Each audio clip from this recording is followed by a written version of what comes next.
眼线传书上说，大哥是被吕布亲自抓走的。吕布，那个传说中的怪物。说到怪物，我们也有。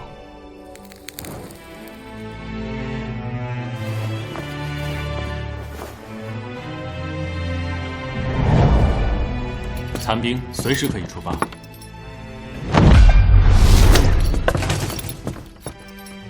有了它，洛阳城内清风帮会听候你的调遣。我要大哥平安回来。一定。小梦，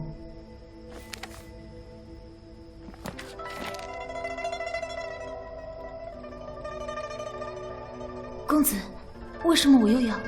你若换上女装，必定艳绝天下。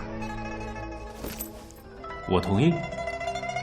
身份是歌姬，难度太高了吧？